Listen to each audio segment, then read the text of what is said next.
होली वाले sugar Holi जुम्बस sugar झूले हर जिंदगी खाली नाम की भर है खुदा पाक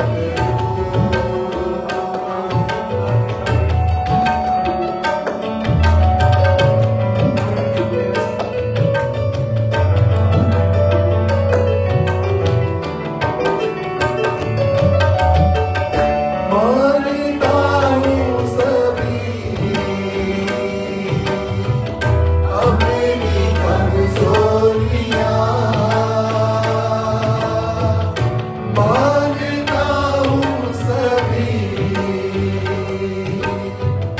अपनी कमजोरियाँ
hallelujah.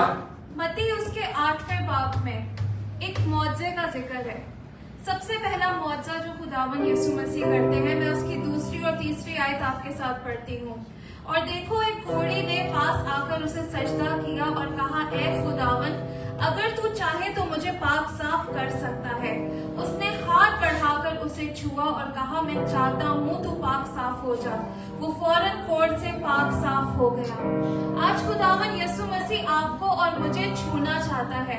He wants to touch us. वो हमारी जिंदगियों को तब्दील करना चाहता है। हालेलुया।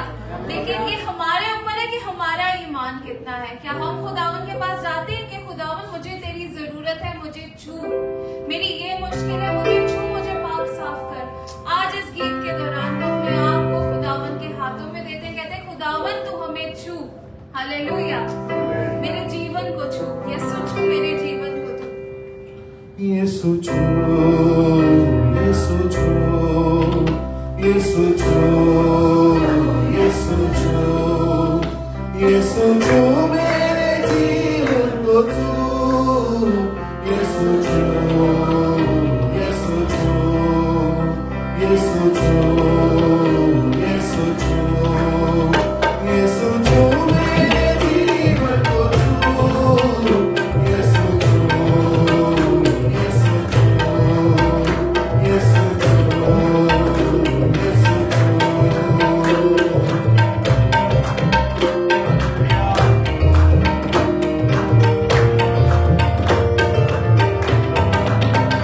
मैं हूँ बेकश की तरह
दुआ करें कि खुदावन का पाक रूह हमारे अंदर काम करे। हालेलुया। हम दुआ करें कि खुदावन का पाक रूह हमें भर दे। हम बाज़ औक़ात सोचते हैं कि सिर्फ गैर जुबान में दुआ करना पाक रूह की अलामत है, लेकिन वो जिंदगी जो हम सरेंडर करते हैं, वो जिंदगी जो हम उसकी हजूरी में गुजारते हैं, उसकी गाइडेंस में उससे फेलोशिप रखते हुए। हालेलुया। हमें ऐसी हजूरी उसकी अपनी जिंदगी में चाहिए। आए हम मिलकर दुआ करें। Hallelujah, hallelujah, hallelujah. खुदावन प्यारे बाप, प्यारे खुदावन, आज खुदावन हम अपने आप को खुदावन तेरे सामने खुदावन खाली करते हैं। खुदावन हम जो कुछ भी खुदावन अपने अंदर ऐसा लेकर आए हैं खुदावन जो तुझे ऑनरेट नहीं करता, खुदावन हम अपने आप को खुदावन ऐसी सोचों से, ऐसे ख्यालों से, ऐसे कामों से खाली करते हैं खुदावन, और अपनी जिंदगी को अब तेरे सामने लेकर आते हैं खुदावन, ताकि खुदावन तू हमें अपने पाक रूह से भर दे खुदावन। और जब तेरा पाक रूह खुदावन हमारे अंदर हो खुदावन, हम तेरी प्रेजेंस में, हम तेरी हजूरी में खुदावन जिंदगी गुजारने वाले हो खुदावन। खुदावन मैं दुआ करती हूँ खुदावन कि हमारी जिंदगी में खुदावन वो रूह के फल खुदावन नजर आए खुदावन, जिससे खुदावन ना सिर्फ हम खुदावन बल्कि जिंदगियां बरकत पाने वाली हो।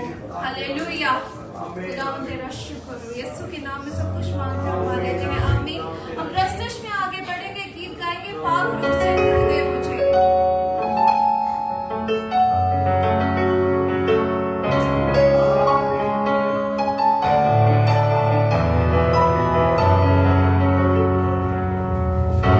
से भर दे मुझे, पाक रूह से भर दे मुझे, पाक रूह से भर दे मुझे, पाक रूह से भर दे मुझे।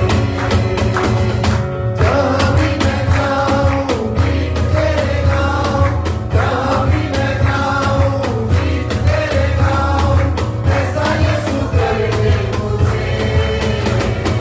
पाक रूह से भर दे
उसके हजूर हाजिर हो। हम जो ये आज कर रहे हैं, हम जस्ट कोई फॉर्मेलिटी पूरी करने नहीं आए हैं। हालेलुया। खुदावन का कलाम हमें कहता है कि खुशी से खुदावन की इबादत करो, गाते हुए उसके हजूर हाजिर हो। हालेलुया। जो कुछ कलाम में लिखा है वो हमारे लिए एक रिस्पॉन्सिबिलिटी बन जाती है, एक हुक्म बन जाता है जिसे हमें पूरा करना होता है। आज हम पता नहीं यहाँ पर किन किन ट्रॉमास के साथ, किस किस डिप्रेशन के साथ आए हैं, लेकिन मैं आपको एक बात बताना चाहती हूँ कि हम जिंदगी में ना सिर्फ बुरी चीजों को काउंट करते हैं, लेकिन हमारे पास खुश रहने के, अच्छी शुक्रगुजारी के भी बहुत उससे कहीं ज्यादा बातें हैं। हालेलुया। तो खुशी से खुदावन की हम इबादत करते हैं और गाते हुए उसके हुजूर हाजिर होते हैं, प्रस्तिश में आगे बढ़ते हैं, गीत गाते हैं, रूह की मामूरी भेजते, अपनी हजूरी भेजते।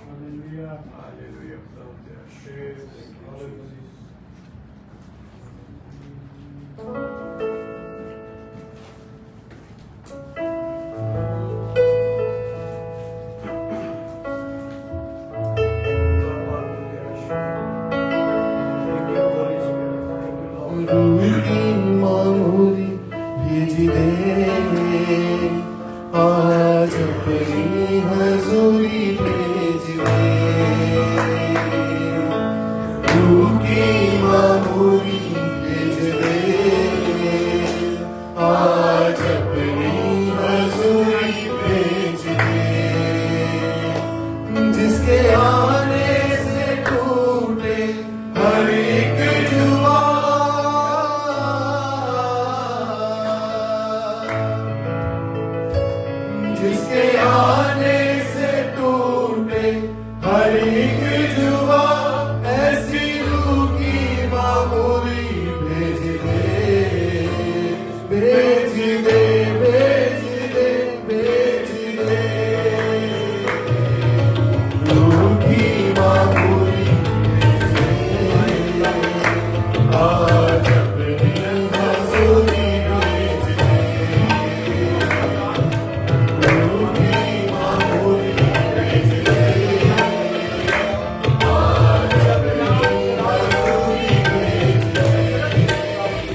के फूलों की माला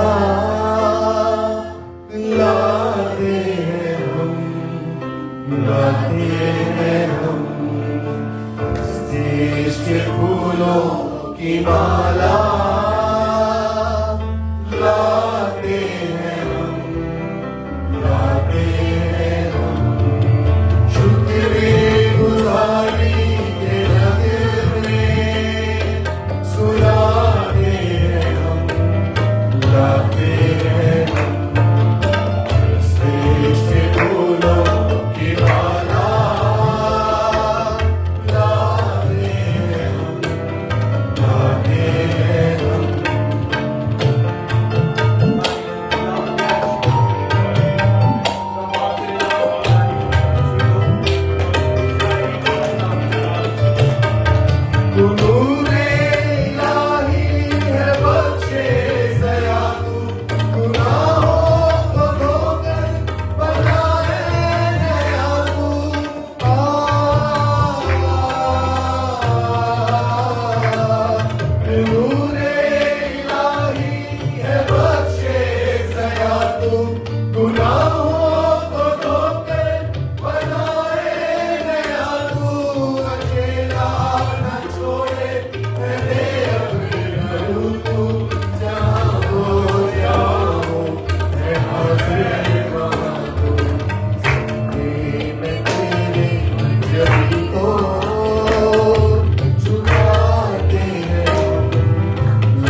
हजारों सितारों बहारों का मालिक, समंदर की लहरों किनारों का मालिक।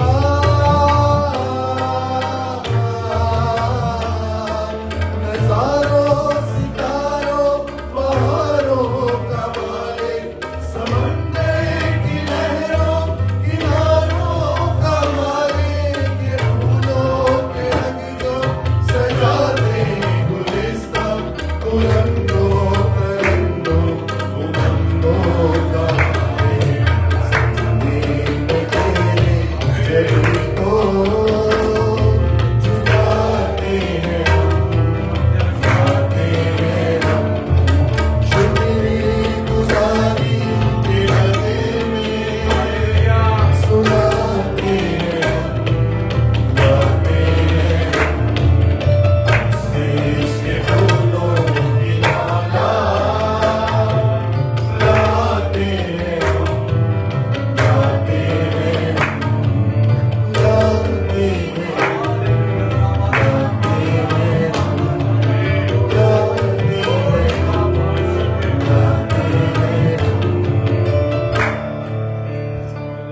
इससे पहले हम अपने आप को तैयार करें खुदावन के कलाम की आवाज़ सुनने के लिए। मैं सिस्टर फरजाना को यहाँ पर बुलाऊंगी कि वो आए और खुदावन के खादिम के लिए दुआ करें। खुदावंद के शुक्र तेरे नाम की हम तो स्ताइश करते हैं और जानते हैं खुदावंद जान तेरी हम तो स्ताइश होती माँ तेरा हक होता है और तेरा लतर यहाँ पर करती है और यहाँ पर मौजूद है। खुदावंद तेरे पापों की हजूरी के लिए तेरे मसल के लिए शुक्र करती है और खुदावंद तेरे खादिम के लिए दुआ करती हूँ। आज जब वो तेरा कलाम सुनाए तो खुदावंद तेरा खादिम ना बोले बल्कि तेरा पाकों कसरत से काम करे और आज का कलाम हमारी जिंदगी में खुदावंद 100 गुना फल है। खुदावंद हर जिंदगी चेंज हो जाए और हर जुआ टूटे और बंधन टूटे और खुदावंद यीशु के नाम से हर जिंदगी यहाँ से खुदा कसरत से भर कर दे। यीशु के नाम से मांग कर पा लेती हूँ। आमीन हालेलुया। एक गीत और गाएंगे, इसके बाद हम खुदा के कलाम की तरफ चलेंगे। आंखें बंद करके और बड़ा ईमान के साथ कि जब कुछ भी नहीं था तो खुदा था। खुदा आज अपने वादे के मुताबिक हमारे दरमियान में मौजूद है। उसकी शुक्रगुजारी करेंगे। हालेलुया। तेरा कलाम ज़माने मैं अपने हाथों को आसमान की तरफ उठाएं। खुदा हालेलुया। तेरा कलाम ज़माने में है खुदा असर दिया Praise the Lord. Hallelujah. रूप में आया असर दिखा बेशक रूप में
मिलकर दुआ करेंगे। खुदा के कलाम को अपने लिए मांगे कि खुदा कलाम नाजिल फरमाने को है। उसका कलाम जब नाजिल होता है तो हिल्लियों के हमल गिर जाते हैं, पहाड़ चिकनाचूर हो जाते हैं और जिंदगियां बदल जाती हैं। आए उसकी शुक्रगुजारी करें। आसमान और जमीन के खुदा, इस वक्त हम अपने आप को तेरे पाक रूह के ताबे करते हैं और विनती करते हैं कि खुदावन तेरा पाक रूह कसरत से आज मुझे इस्तेमाल करे और मैं नहीं बल्कि खुदावन तेरा पाक रूह बोले और खुदा तेरे पाक रूह की रहनुमाई में हम लायक तौर से चले और तेरा बेटा जलाल पाए। यीशु मसीह नासरी के नाम में, यीशु मसीह नासरी के नाम में। Hallelujah, hallelujah, hallelujah. आप बैठ सकते हैं। हम अपने जिंदा खुदा, उसके बेटे यीशु मसीह नासरी के नाम में सबसे पहले आज के दिन की शुक्रगुजारी करते हैं, जिसने आज फिर हमें ये मौका दिया कि हम उसके हुजूर में इकट्ठे हो सके और उसके नाम की तारीफ और तमजीद कर सके, क्योंकि वो भला है और उसकी शफकत अब्दी है। हम उसकी शुक्रगुजारी करते हैं सारी बातों के लिए, उसकी सारी वफाओं के लिए और आज के अच्छे दिन के लिए। बहुत से लोग आज नहीं रहे, लेकिन खुदा ने आज भी हमें ये मौका दिया कि हम उसके चरणों में आ सके। हम उसकी शुक्रगुजारी करते हैं सारी बातों के लिए और उसकी सारी वफाओं के लिए। हम सब ईमानदार हैं और सब दुआ करने वाले लोग हैं। हम सब दुआ करने वाले लोग हैं ना? आमीन। लेकिन दुआ हम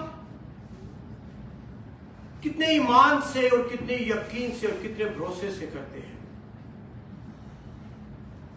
याद रखिए कि जब हम पूरे तौर से खुदावन अपने खुदा की इबादत करते हैं और उस दुआ के अंदर जब हमारा ईमान नहीं होता तो वो दुआएं आसमान तक नहीं पहुंचती। हम डाउट में अगर कोई दुआ करते हैं ना कि चलो करनी तो है ही है, कोई आसरा नहीं है, कर लेते हैं, तो वो दुआएं खुदा के हुजूर में नहीं पहुंचती, बल्कि इब्लीस उसको वहीं पे रोक लेता है। लेकिन आपको दाऊद के बारे में पता ना कि दाऊद एक छोटा लड़का था, टीनेज था, सैमुएल आया, उसके भाइयों में से उसको चुन लिया और वो 40 साल उसने कौम बनी इसराइल पर हुकूमत की है। और उन 40 सालों के अंदर बहुत से उतराव चढ़ाव उसकी जिंदगी में रहे, लेकिन उसने जब भी दुआ की बड़े ही ईमान के साथ दुआ की, क्योंकि उस मुकाशफे से वो वाकिफ था कि खुदावन जो खुदा कान रखता है वो दुआओं को सुन भी लेता है। आमीन। इसीलिए दाऊद का जो सफर है, दाऊद की जो जर्नी जैसे स्टार्ट होती है, अमालेकियों को नहीं, फलस्तीनियों को पता चला कि यस्सी का बेटा दाऊद इस्राएल का बादशाह हुआ है, तो उनके अंदर एक बड़ी हलचल पड़ गई कि यस्सी का बेटा दाऊद कैसे बादशाह बन सकता है इस्राएल का। और उन्होंने फलस्तीनियों ने प्लान किया कि इसको मार दिया जाए। वो दाऊद के पीछे लगे और दाऊद को भी इस बात की पता चल गया कि मेरे पीछे फलस्तीन लग चुके हैं, तो दाऊद वहां से भागा और एक किले के अंदर चला गया और उसने वहां पर बड़े ईमान के साथ, इस भरोसे के साथ कि मैं दुआ करूंगा और मेरा खुदा मुझे जवाब देगा। भरोसा क्या था? मैं दुआ करूंगा और मेरा खुदा जवाब देगा। दाऊद ने कुछ इसी तरह से किया। उस किले के अंदर वो जब था और उसने घुटने टेके, आंखों को बंद किया, हाथों को आसमान की तरफ उठाया और उसने दुआ की, क्या खुदा क्या मैं फलस्तीनियों के साथ लड़ने के लिए जाऊं? क्योंकि दाऊद जो कुछ भी करता था, दाऊद खुदा से एडवाइस लेता था, क्या मैं करूं या ना करूं? खुदा मेरे सामने 10,000 लोग हैं, जाऊं या ना जाऊं? मेरे पास तो सिर्फ फॉर एग्जाम्पल के 100 लोग हैं, सामने 10,000 लोग हैं, तो खुदा कहता था कि जा, तो वो चला जाता था, डरता नहीं था। अगर उसके पास 10,000 होते थे, वो आगे 100 होते थे, खुदा रोकता था तो वो रुक भी जाता था। यानी कि वो खुदा पर भरोसा, पूरे तौर से भरोसा करने वाला था और उसकी दुआएं भी कुछ इसी तरह से थी। और जब फलस्तियों का पता चला और दाऊद ने खुदा से पूछा कि खुदा क्या मैं फलस्तियों के साथ लड़ने के लिए जाऊं? तो खुदा ने क्या कहा, दाऊद तू जा, मैं फलस्तियों को तेरे हाथ में कर दूंगा, यानी कि दुश्मन को तेरे हाथ में कर दूंगा। अब ये दुआ की गई थी और खुदा ने ऐसा ही किया। खुदा ने दाऊद की दुआ को सुना और फलस्तियों को उसके हाथ में कर दिया और दाऊद वो जंग जीत गया। आमीन, आमीन। आपका दुश्मन कितना भी बड़ा हो, कैसा भी हो, कितना भी वो चालाक हो, होशियार हो, उससे कोई फर्क नहीं पड़ता। लेकिन जब हम खुदा की एडवाइस लेकर और दुआ करके आगे बढ़ते हैं तो याद रखिए कि जुए और बंधन टूट जाते हैं, आपका दुश्मन हार जाता है। आमीन। इसी तरह मेरे साथ खुदा के कलाम में जबूर की किताब 145 जबूर साम 45 उसकी 18 और 19 आयत हम मिलकर देखेंगे। निकाल लीजिए और जिनके पास खुदा का कलाम है वो जरूर खोले और जिनके पास नहीं है वो गौर से सुने। खुदा के कलाम में जबूर 145 उसकी 18वीं और 19वीं आयत, खुदा के कलाम में लिखा है, खुदावंद उन सबके करीब है, खुदावंद उन सबके करीब है जो उससे दुआ करते हैं। करीब किन के हैं? ये बात कंफर्म है, राइट?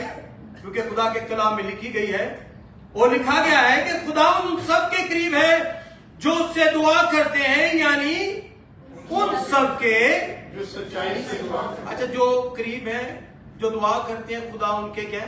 करीब। और जो सच्चाई से दुआ करते हैं, ऐसे है ना, लिखा है, यानी उन सब के जो सच्चाई से दुआ करते हैं और जो उससे डरते हैं वो उनकी मुराद पूरी करेगा। मुराद किनकी पूरी होगी? जो उससे डरते हैं। एक हम गीत भी गाते हैं ना, पूरी और मुरादा थे रूदी मामूरी है, यानी कि उस वक्त जब हम पूरी सच्चाई के साथ, पूरी लगन के साथ और दाऊद की तरह जब हम दुआ करते हैं, अपने तमाम मामलात को उसके हजूर में लाते हैं, तो वो हमारे दिल की मुरादों को भी पूरा करता है। वो हमारी दुआओं को सुन लेता है। हम किसी चीज के मुश्ताक नहीं रहते, हम किसी चीज में नाकारा और निकम्मे नहीं होते, बल्कि खुदा हमारी दुआओं को सुन लेता और उनका जवाब भी देता है। जो उससे डरते हैं वो उनकी मुराद पूरी करेगा, वो उनकी फरियाद सुनेगा और उनको क्या करेगा? बचा लेगा। उनकी दुआ को वो सुनेगा और बचा लेगा। ये नहीं होगा कि मैंने बहुत सालों से दुआ की है और मेरी दुआ आज तक पूरी नहीं हुई। फिर आप कहेंगे, वो लोगों को गवाही देंगे कि हमने दुआ की थी खुदा के। आपसे लोग पूछेंगे ये कैसे हो गया, ये कब हुआ, कैसे हो सकता था? और आपकी वहां से गवाही स्टार्ट होगी और आप गवाही दे सकेंगे कि हाँ, मैंने खुदा के हजूर में बड़े ईमान के साथ दुआ की थी और खुदा ने उस दुआ को सुना है। आमीन। ये लेवल कब आएगा? जब हम रूह और सच्चाई से उसके आगे आएंगे और दुआ करेंगे। हमारी जो भी दुआ करेंगे वो यकीन के साथ करेंगे कि हाँ, मेरा खुदावन मेरी दुआ को सुनने वाला खुदा है। आमीन। हम खुदावन अपने खुदा का शुक्र करते हैं। और ज़बूर में एक जब ज़बूर 85 साम 86 वर्स नंबर 7 खुदा के कलाम में क्या लिखा है? कोई भी यहां पे ऐसा इंसान नहीं बैठा, ना सुनने वाला कोई ऐसा है कि जिसकी जिंदगी में कोई मसले या मसाइल या कोई भी टेंशन या रुकावट या जिल्लत ना हो। सब कुछ हो सकता है, लेकिन खुदावंद उसको उनमें छुड़ाने की कुदरत और कुव्वत रखता है। आमीन। साम 86 उसकी 7 खुदा के कलाम में लिखा है, मैं दाऊद का ईमान और भरोसा यह था कि वो कुछ भी, मैंने पहले भी बताया कि कोई भी वो काम करता था उससे पहले कि वो काम करे वो यकीन कर लेता था कि जिसके सामने मैं हूं वो मेरी दुआओं को सुनने वाला खुदा है। आमीन। ऐसे नहीं, उसने वो से छोटा सा था, ईमान था, बस उसका भरोसा। उसके भाई जंगजू थे, लेकिन वो भी जाके जूलियत के लिए आगे नहीं बढ़े।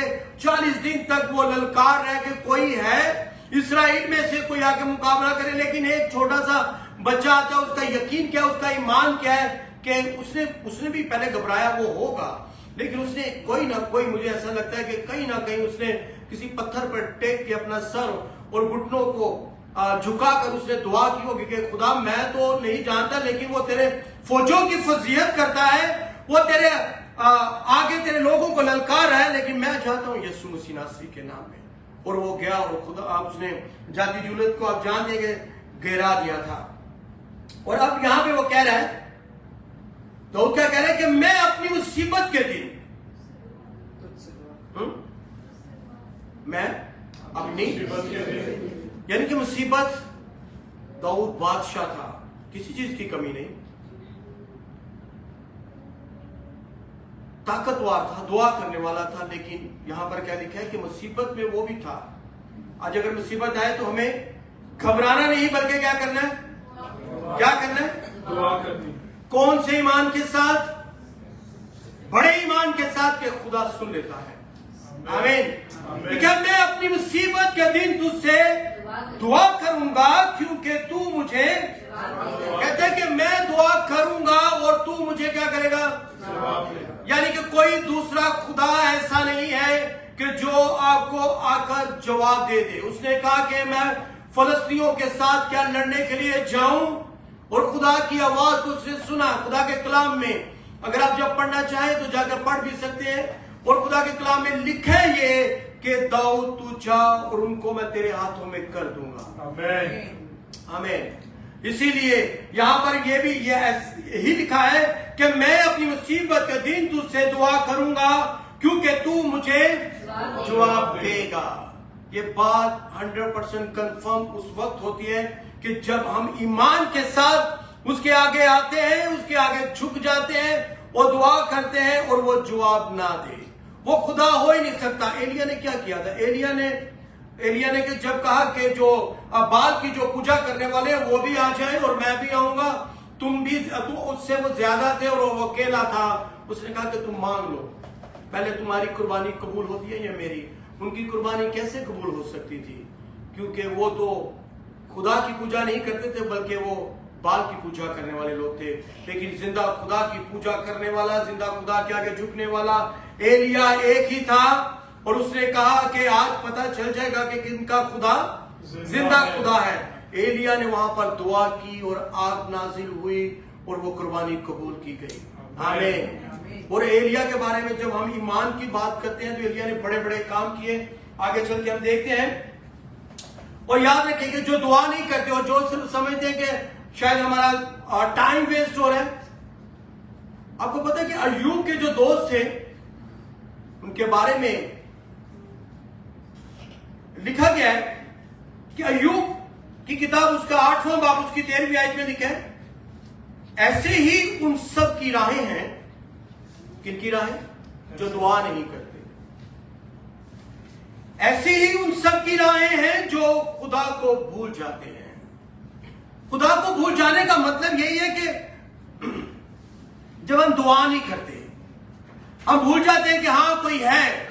हालांकि हमारी, आपको पता है कि गैर मज़ाहिब के जो लोग हैं वो कितनी दफा भाग भाग कर जा रहे हैं, वो दुआएं कर रहे हैं, कोई होप नहीं है, कोई उम्मीद नहीं है कि हमें निजात मिलेगी, हमें सुकून और इत्मीनान और तसल्ली मिलेगी, कुछ भी नहीं है, लेकिन वो भाग भाग कर जा रहे हैं। लेकिन हम जिंदा खुदा के लोग जो हैं, अगर हम भूल गए तो आज हमें खुदा का कलाम वापिस याद दिला रहा है कि हमारी राहें, लिखा है कि ऐसी ही उन सब की राहें हैं जो खुदा को भूल जाते हैं, बेखुदा आदमी की उम्मीद टूट जाती है।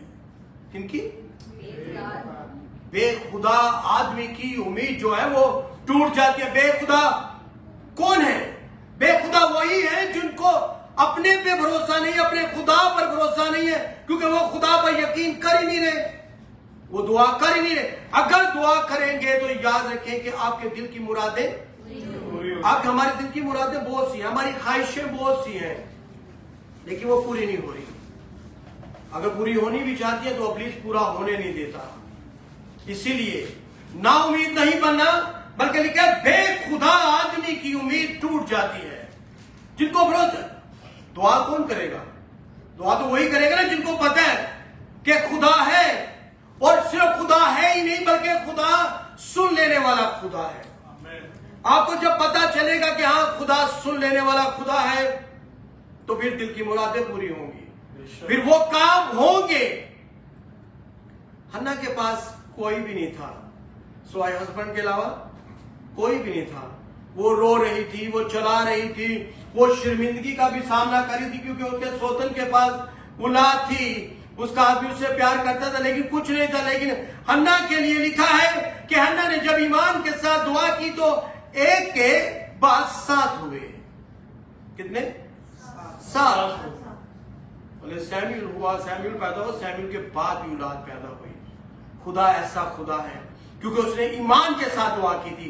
जब ईमान के साथ हम मांगेंगे, जब हम अपनी दुआ पर यकीन करेंगे, याद रखें तो चीजें चेंज होंगी।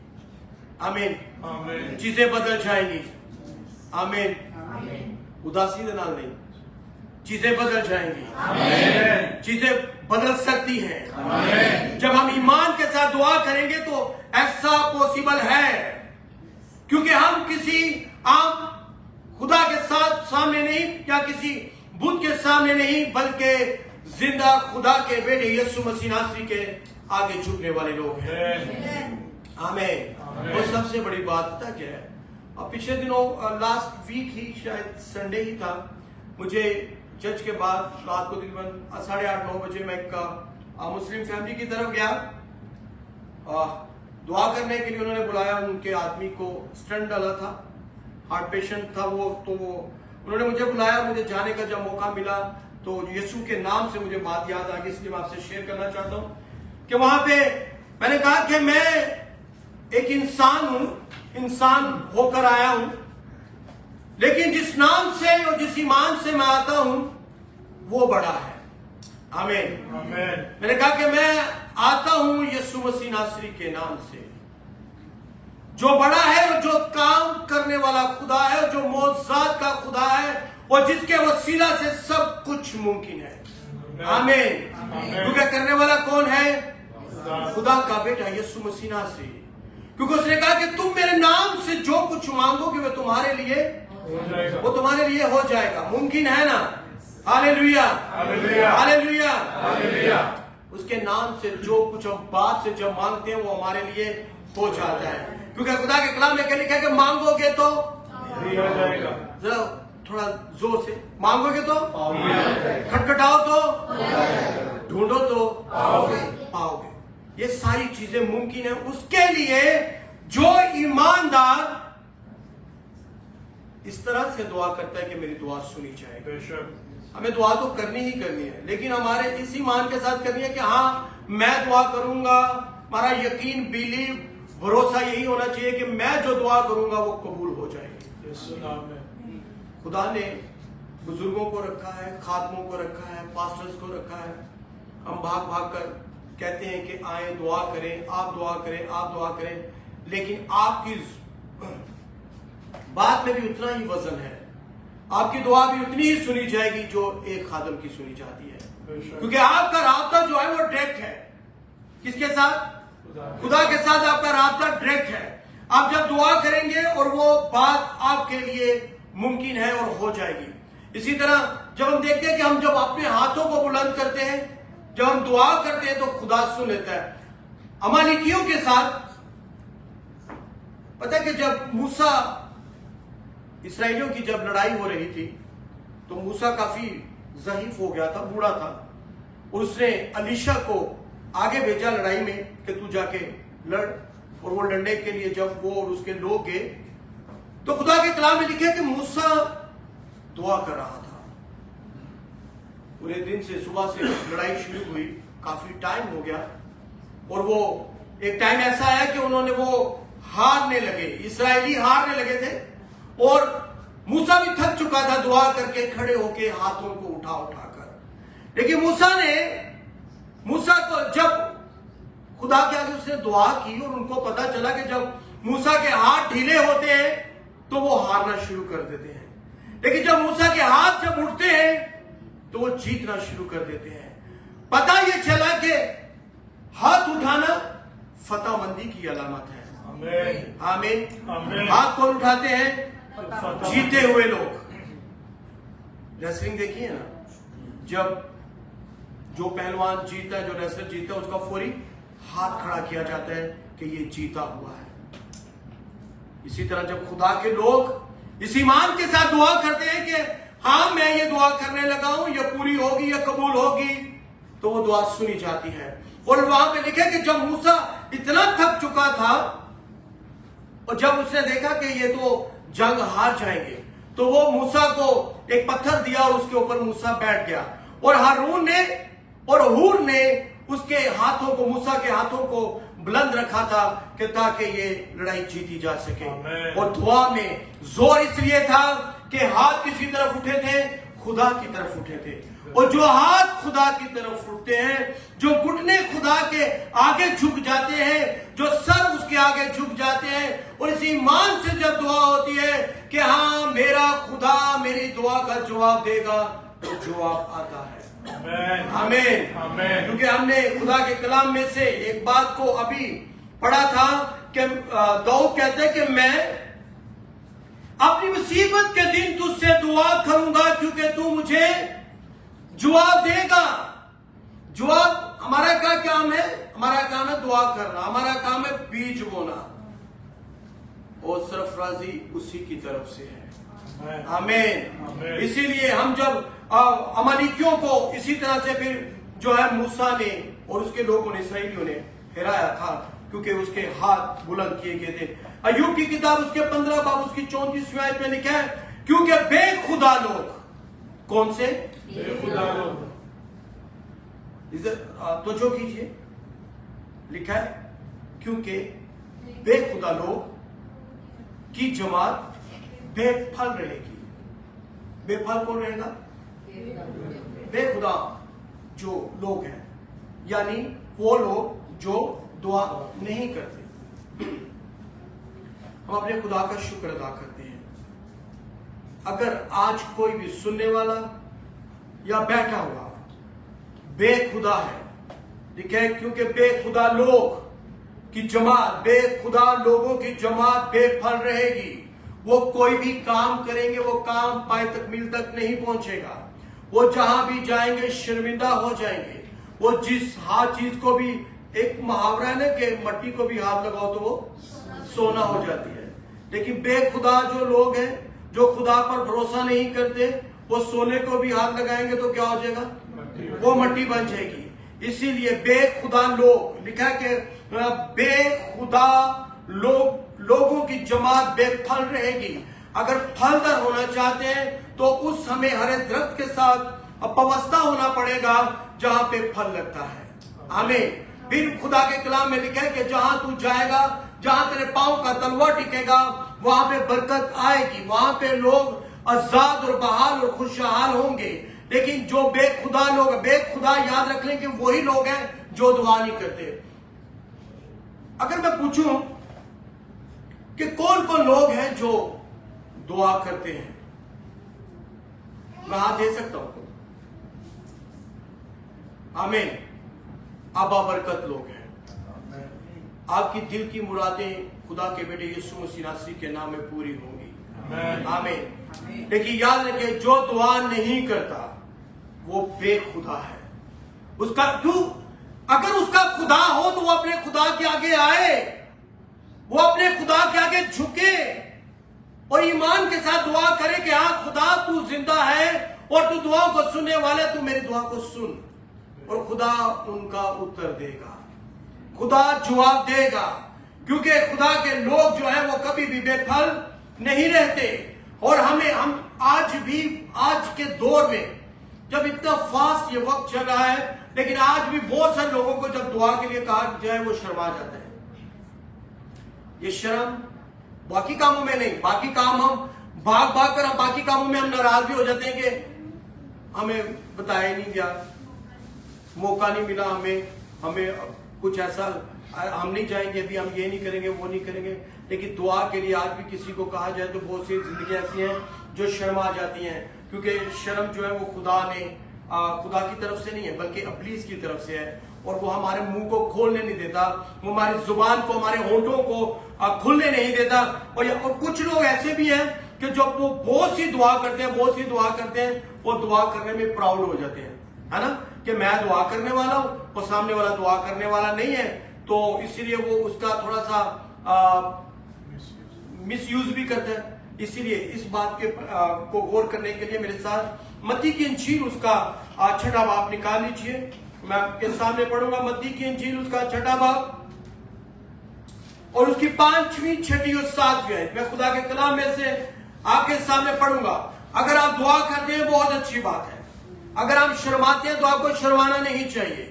लेकिन जब आपकी दुआओं का जवाब आ रहा है और जब खुदा आपको ब्लेस कर रहा है, तो उसमें भी हमें प्राउड नहीं होना कि मैं कुछ अलग बात कर रहा हूं, अलग काम कर रहा हूं, मैं कुछ अलग हूं। तब भी हम एक नॉर्मल इंसानों की तरह हमारा बिहेवियर उसके साथ होना चाहिए जो दुआ नहीं करता। आगे खुदा के कलाम में 6 बाब, मत्ती की इंजील उसके 6 बाब में उसकी 5वीं हिस्से में पढ़ने लिखा है, और जब तुम दुआ करो तो रियाकारों की मानी ना बनो, क्योंकि वो इबादत खानों में और बाजारों के मोड़ों पर खड़े होकर दुआ करना क्या करते हैं, पसंद करते। उनको अच्छा लगता है कि वो ऊंचे ऊंचे नारे मारे, ऊंची ऊंची वो दुआएं करें या किसी तरह से भी दूसरे लोगों को डिस्टर्ब करें। इस तरह से नहीं लिखा है। और जब तुम दुआ करो तो रियाकारों की मानी ना बनो, क्योंकि वो इबादत खानों में और बाजारों के मोड़ों पर खड़े होकर दुआ करना पसंद करते हैं, ताकि लोग उनको देखें। लेकिन खुदा का बेटा यीशु मसीह नासरी कहता है, मैं तुमसे सच कहता हूं कि वो अपना अजर पा चुके। जो प्राउड है, जो इस तरह से दुआ कर रहे हैं, उनके लिए यीशु मसीह कहते हैं कि मैं सच कहता हूं कि वो अपना अजर पा चुके। आगे खुदा के कलाम में लिखा है, बल्कि जब तू दुआ करे तो अपनी कोठरी में जा और दरवाजा बंद करके अपने बाप से जो पोशीदगी में है दुआ कर। इस सूरत में जो तू किसी को नहीं बताएगा ना कि मैं बड़ा दुआ गो आपको, लेकिन लोग जान जाएंगे कि ये दुआ गो है। आपको किसी को कहने की जरूरत नहीं पड़ेगी कि आप दुआ करते हो या नहीं करते, बल्कि लोग आपके पास खुद ही आ जाएंगे कि मेरे लिए दुआ की जाए। आमीन। इसीलिए खुदा के कलाम में यहां पे लिखा है, इस सूरत में तेरा बाप जो पोशीदगी में देखता है तुझे बदला देगा। और दुआ करते वक्त गैर कौमों के लोगों की तरह बक बक ना करो, क्योंकि वो समझते हैं कि हमारी बहुत बोलने के सबब से हमारी सुनी जाएगी। बस उनकी मानी ना बनो, क्योंकि तुम्हारा बाप तुम्हारे मांगने से पहले ही जानता है कि तुमको किन किन चीजों के मोहताज हो, बस तुम्हें वो अता करेगा। आमीन, हालेलुया। इसी तरह हमें प्राउड बनकर भी दुआ नहीं करनी, हमें दुआ में शर्माना भी नहीं है, और हमें ईमान के साथ उसके आगे आना और झुकना है। Praise the Lord, hallelujah. इसी तरह खुदा के कलाम में लिखा है कि जब हम जब असल में हमारे से ना आज के ईमानदारों से, आज के मसीह घरानों से, हमारे से एक बहुत बड़ी गलती ये भी हो रही है कि जब हम सुबह उठते हैं तो हमारी एक्टिविटी कहां से स्टार्ट होती है?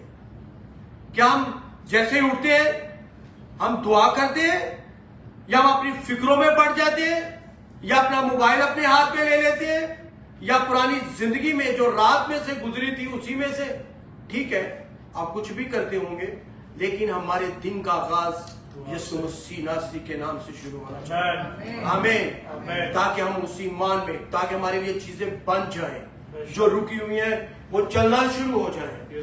वो यीशु के नाम में बड़े बड़े काम कब होंगे? जब हमारा उठते ही हमारा मुंह पे, हमारे होंठों पे यीशु मसीह नासरी का नाम होगा।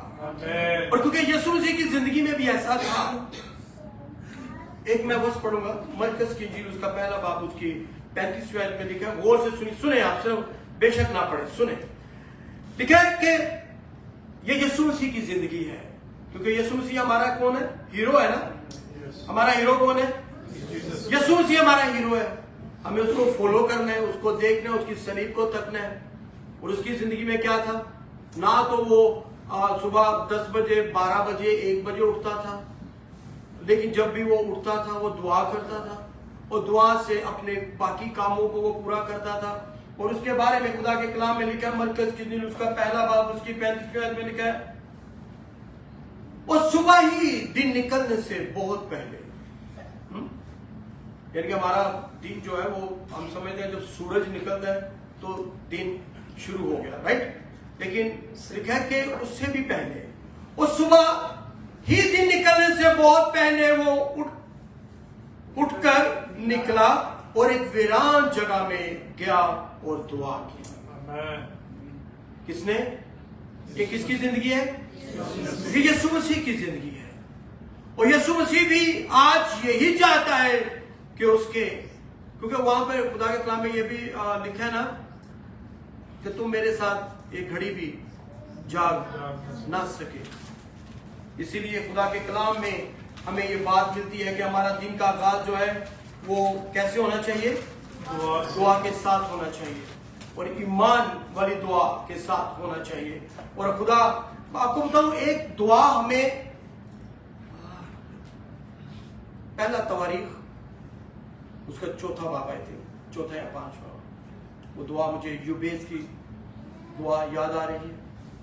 वो अपने घर में सबसे कमजोर था और इतनी कोई इज्जत भी नहीं थी, उसकी माँ ने उसका नाम यूबेस रख दिया, ये जानकर यूबेस का मतलब जो था वो था दर्द में पैदा किया गया।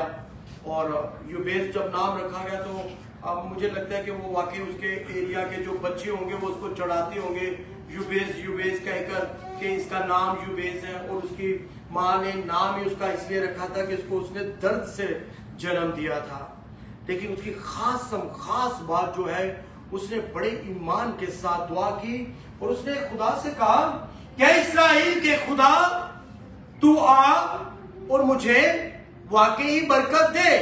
उसने अपने लिए दुआ की कि ऐ खुदा, मैं परेशान हो गया हूं, मुझे लोग चढ़ाते हैं, मुझे लोग सताते हैं, लेकिन उसने बड़े ईमान के साथ ये दुआ की थी कि आ खुदा तू मुझे वाकई बरकत दे और मेरे साथ हो। और उसने खास एक और बात की थी कि ऐ खुदा मेरी हदूद को बढ़ा। Praise the Lord. आप चाहते हैं कि आपके जो कनेक्शन है वो बढ़े, आप चाहते हैं कि आप जो बिजनेस कर रहे हैं वो बढ़े, आप जो जॉब कर रहे हैं उसमें आप आगे तरक्की करें, आप चाहते हैं कि आप इस मुल्क में अगले मुल्क में जाएं, आप चाहते हैं कि आपकी जो औलाद है वो अच्छी होती चली जाए, यानी कि कुछ ही ना किसी की कोई ना कोई हदूद इस तरह से है, शायद वो रुकी हो, लेकिन आज अगर आप दुआ ईमान के साथ करेंगे तो आपकी हदूद बढ़ेगी। आमीन। खुदा आपके साथ, आप लिखा है कि इस्राएल के खुदा ने उसकी दुआ को सुना, जो दुआ उसने ईमान के साथ की थी, उसकी दुआ को, यूबेस की दुआ को उसके मोहल्ले वाले उसकी नहीं सुन रहे, उसका खानदान उसकी नहीं सुन रहा। लेकिन जब इस्राएल के खुदा के आगे उसने आगे घुटने टेके और उसने कहा कि आ इस्राएल के खुदा तू मुझे वाकई बरकत दे, तो इस्राएल के खुदा ने उसकी सुन ली।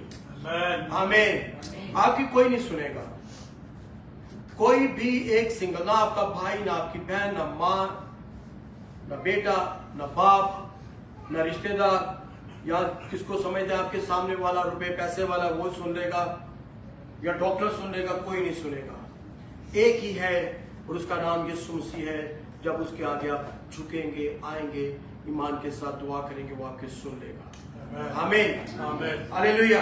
आइए सब बस एक हवाला और निकालें, फिर इसके बाद हम आज पाक रस्म में शामिल होंगे, दुआ करेंगे, उस मेज की तरफ चलेंगे। याकूब का खत, उसका 5वां बाब, उसकी 13 से 18वीं आयत मैं आपके सामने पढ़ देता हूं। याकूब का खत, उसका 5वां बाब, उसकी 13 से 18 आयत तक मैं पढ़ूंगा। लिखा है, क्योंकि याद रखें कि जो दुआ ईमान के साथ की जाएगी उसका जवाब आएगा। अब साथ वाले को कहें, जो दुआ ईमान के साथ की जाएगी।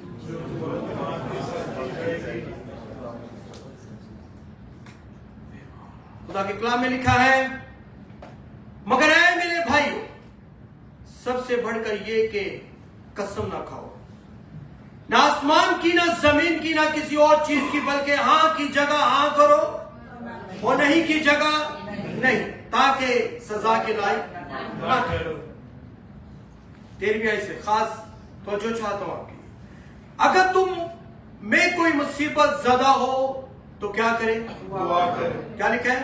दुआ करें। अगर तुम में कोई मुसीबत ज्यादा हो तो दुआ करें, अगर खुश हो तो हम के गीत गाए, अगर तुम में कोई बीमार हो तो कलीसिया के बुजुर्गों को बुलाए और वो खुदावंद के नाम से उस तेल को मल कर उसके लिए क्या करें? दुआ करें।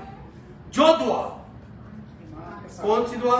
जो दुआ, आप मेरे पीछे बोले, जो दुआ, जो दुआ, जो दुआ, जो दुआ, जो दुआ, जो दुआ ईमान के साथ होगी, ईमान के साथ होगी, उसके बाइस उसके बाद बीमार बच जाएगा बच जाएगा और खुदावन और खुदावंद उसे उठा खड़ा करेगा।